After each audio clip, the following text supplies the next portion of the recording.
All right, it is June 11th. I'm Matthew Bracco, and I am here at the DC Pride Protest March with Nadia Duncan. All right, can you verbally consent to this interview? Yes. Excellent. Can you just tell me a little bit about yourself, your age, where you're from, how you identify if you choose to? I am 19. I was born in Vienna, Virginia. I'm from this area. I identify as bisexual. A little bit about myself. I don't know. I'm in college. I go to a little liberal arts school in Westchester called Purchase College. A very, very, very LGBTQ school. I love the arts, I love the theater, and I love how it just gives everyone a place to express themselves, and kind of the feeling that I get at this march. I've never been to Pride before, so this is actually my first time going. The feeling that I get is just so safe and so wholesome, and I'm really excited to be here. That's great. I know that there's been some allegations of erasure of people who aren't sort of cis, white, male, gay. Have you experienced that in the gay scene or in DC?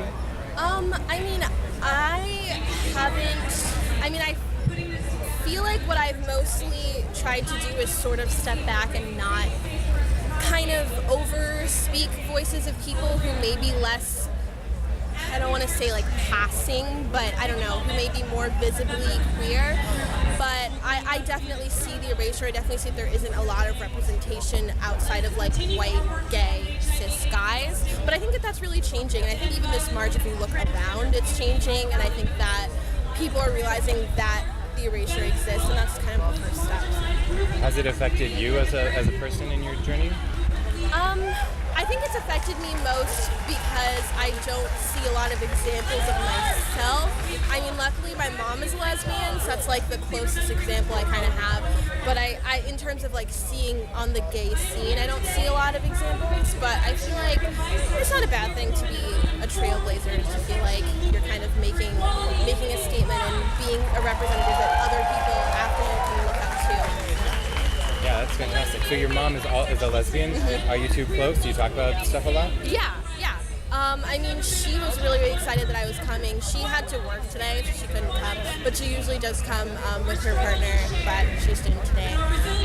But yeah, we talk a lot about it. It was kind of hard growing up because she was originally in a relationship with a man, my father, and then left him after coming out, and that was a really hard thing for my family, and I as a child didn't really understand what was going on. But now having that open dialogue with her and having that understanding of sexuality from being very young was like definitely part of who I am and part of why I feel like I'm an open person and a person who can understand that we're all very different, but we all matter. What do you think the queer movement can do to help people understand that we're all different and we all matter?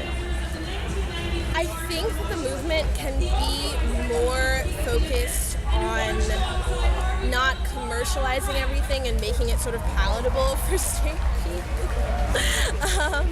And just sort of focusing on the community and what the needs of the community are, and focusing on really not trying to crush other people's voices, not trying to, especially like trans people, ace people who identify as sort of like more on the IA plus side of the acronym, not letting them feel left out, not making them feel like they're not heard, feel like they can identify with the community, because they certainly identify with this community more than they do with the straight community. So just trying to make sure that our voices are heard. Oh, that's fantastic.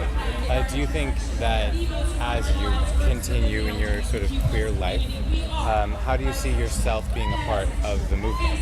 Well, I definitely want to come to Pride again. I'm so happy that I came. I'm having an amazing time. I love just looking around at everyone and feeling safe, because honestly in these times sometimes I don't feel safe when I look around.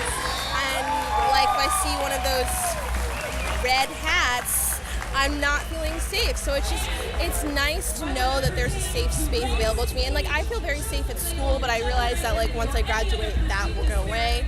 So just to know that that space exists for me into adulthood is nice, and I will definitely like take advantage of it and really become a part of it. Great. Is there anything else that you'd like to talk about that I haven't touched on? All right. Thank you so much for doing this. Thank you.